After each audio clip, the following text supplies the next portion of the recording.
आणि असं मग कोणत्या दिशेने असतं तेच लोकांवर वाईट वाटतं.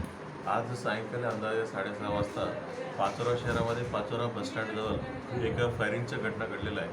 फायरिंगच्या घटनेमध्ये आकाश मोरे म्हणून एका इसम बसस्टँडजवळ उभा होते. अचानकपणे एक निलेश सोनवणे म्हणून एका माणसांनी पाठीमागून आला आणि त्यांच्यावरती अंदाजून फायर केलं होतं. त्याच्या घटना घडल्यानंतर आकाश मोरेंना हॉस्पिटल नेलं होतं आणि त्यांना ब्रॉड डेथ डिक्लेअर करण्यात आलेलं आहे. जे आरोपी आहेत निलेश सोनवणे आणि त्याच्यासोबत आणखीन एक अल्पवयीन मुलगा आहे. त्याच्या दोघं आता सध्या फरारी आहे.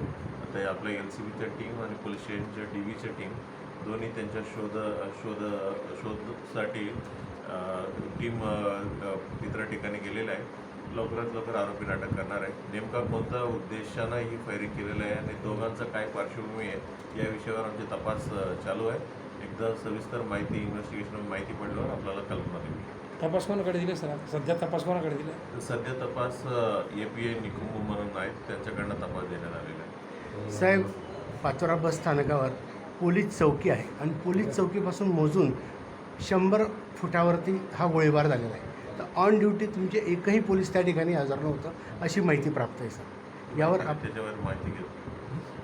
थँक्यू. आणि सर एकच लास्ट क्वेश्चन, पाचोरा शहराच्या कायदा सुव्यवस्थेबाबत ही सर्व मी काही पत्रकार परिषद घेत नाही. तुम्ही या घटनाचं संदर्भात आला, या घटनाचं बद्दल जरी तुम्हाला बाईट पाहिजे असेल तर देतो. ओके. आणि बाकी आमचं दुसरं काम. 10 मिनिटं आम्हाला चालेल. सर हिंदी में दीजिए सर. बताइए.